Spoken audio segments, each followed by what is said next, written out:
Hello नमस्ते गाइजहरु, तपाईहरुलाई स्वागत छ मेरो यो फर्स्ट मिनी ब्लगमा। आज मे 1 मजदुर दिवसको दिन छुट्टी भएको कारणले गर्दा छोटो राइडमा जाने योजना बनाइरहेका थियौं। यही क्रममा हामी शान्ति धाम जाने प्लान बनायौं। साधनको अभावले गर्दा ट्रिपल लोड गइरहेका छौं। हाम्रो मिनी ब्लग हेर्दै गर्नु होला, कस्तो लाग्छ लाइक शेयर गर्नु होला। यहाँसम्म चाहिँ बाटो राम्रै छ,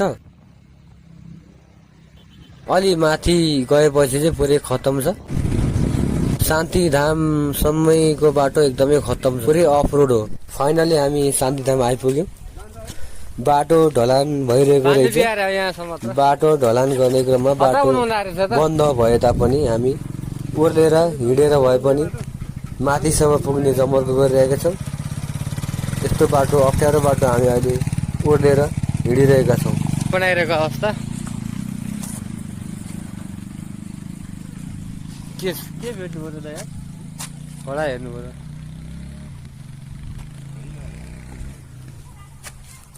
यो बाटो चाहिँ अहिले ढलान गरेर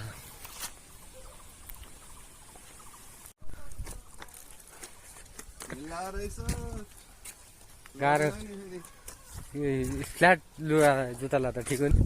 काठमाडौँ किनी अझै गणेश दाइ, यो शान्तिधाम, यो ठाउँलाई चाहिँ शान्तिधाम भन्छ। यो शान्तिधाम मन्दिर यही होइन अभिषेक? यो चाहिँ गेट, यो गेट, यो शान्तिधामको मन्दिर यस्तो छ। शान्तिधामको अवलोकन गरिसकेपछि हामी एकछिन त्यहाँ बिताएर झण्डा पार्कतर्फ लाग्यौं। झण्डा पार्क जाने बाटैमा रहेको एउटा सानो कटेजमा बसेर हामी खाजा खायौं, चिया खायौं।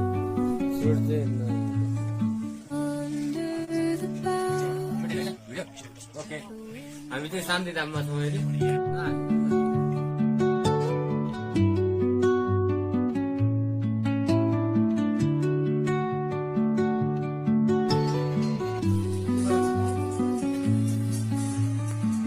हामी बसेको कटेजबाट यसो बाहिर अवलोकन गर्दा काठमाडौँ अति नै सुन्दर देखिने रहेछ।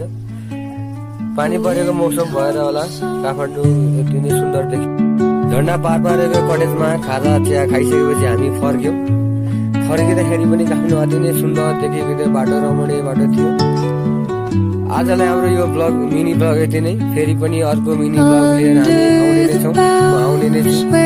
धन्यवाद।